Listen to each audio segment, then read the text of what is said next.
some milk. Welcome back to the channel, guys. Today we are doing a breakdown on my second ever race on Zwift, or for any race for that matter. Now, before I begin, I just want to say you can already tell starting off on this race that before the race even begins, you have to really be putting down the power. For me, having to be above my threshold, and you have to do this because if you don't, you're gonna get dropped within the first mile or so, and you're going to either have to scramble and work extremely hard to get back to the group. So about the race, this is the weekly ZHQ FutureWorks Crit City race, category C. It's every Tuesday night at 7 p.m. Central Time. So if you're around category C, I say, hey, why don't you come race with us? And this race is an anti-sandbagging race. What does that mean? So Zwift, for all the races, they have different categories based on your watt per kilo output. So they have category A, B, C, D, E, and so forth. And the idea behind this is when you're entering a race, you really should enter the race based on the range of your power output. What's been happening in the past is you'll have these guys enter these races and their power output is way above what the actual category is. And so it's probably easy for them to get the wind, which can be demoralizing for everyone else in the race group. And so behind the scenes, Zwift has these algorithms. I want to say one of the metrics is a 5-minute power output, where if you're way above what the range of power is should be for that particular category, Zwift won't kick you out of the race, but they will definitely give you a warning for next time and say, hey, you should be at a faster category. So going back to this race here, so it was 28 racers total.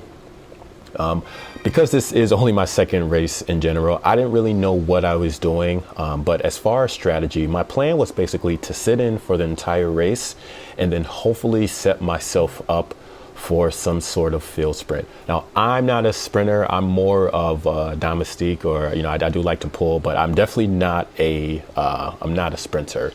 The good news is I had my buddy Chase in this race. He's the one who's been inviting me to these races, and so he told me, he said, hey, for this week, hold on to my wheel. I'll set you up as best as possible so we can put you in position to get a good results here. And so his younger brother is racing with us. His name is Taylor.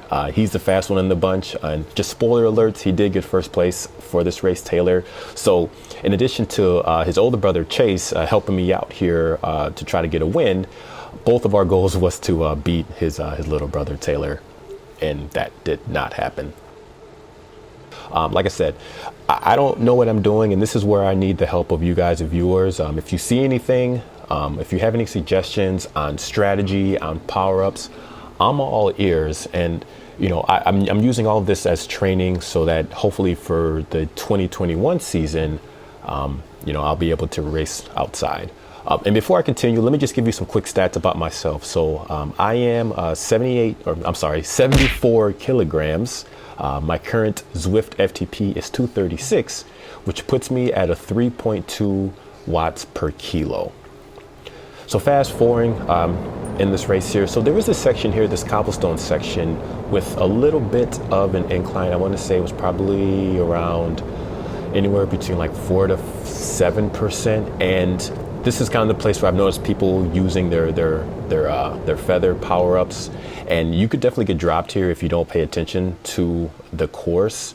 As you can see, I'm doing like 325 watts just to stay up with the group. So people definitely weren't letting off the gas on that section of the race. So you just got to be mindful and keep your heads up. And that was what I was trying to do. Going back to these power-ups, they're at random. You get a new power-up at the beginning of every lap, and I'm still learning how to use them. Most of the time, I didn't even know what they meant, if I'm being honest, but I figured I'll just use them and see what happens, and then just try to figure it out through trial and error. Now, at this section of the race, there is this little small downhill descent section, and almost every single lap, I kept pedaling, and maybe people were using this as a rest time, but almost every time I found myself almost towards the front of the race, which is not really good for me. So as you can see, that's my buddy Chase right there. So yeah, I found myself towards the front, and that's not where I want to be. I don't have the strength or stamina to be pulling the group for the next 3 laps. So I would kind of let off here.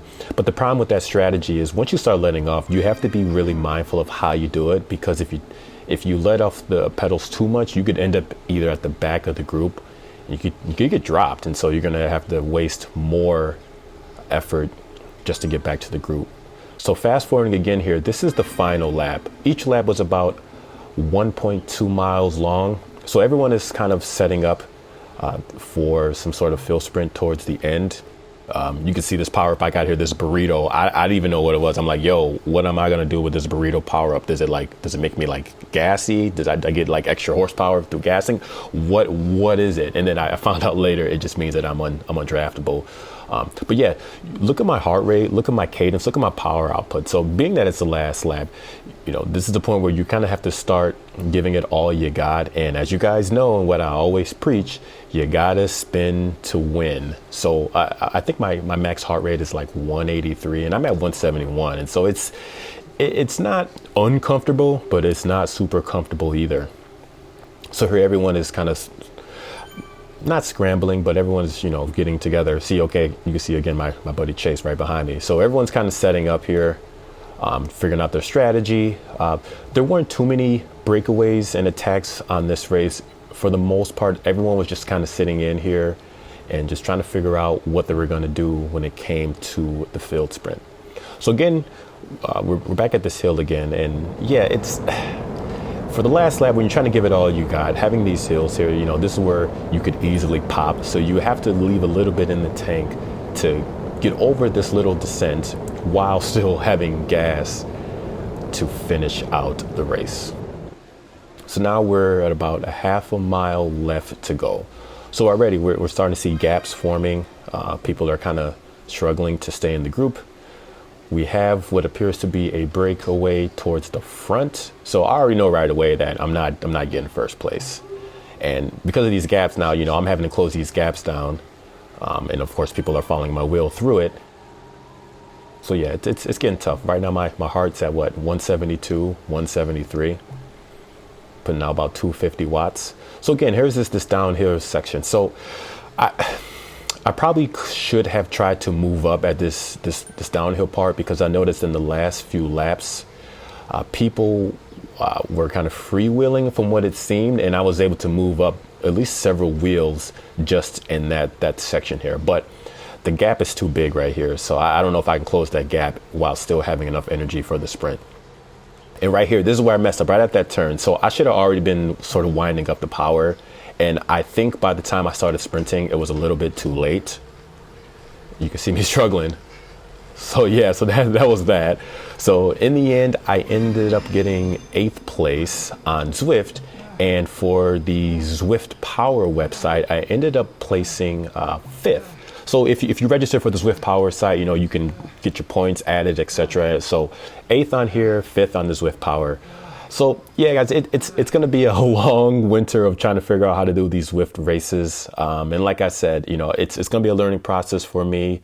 But that's all I got this time. So as always, guys, if you have any questions, comments, suggestions, concerns, please feel free to leave them down below. Thanks again for watching, guys, and I will see you on the next one. Peace.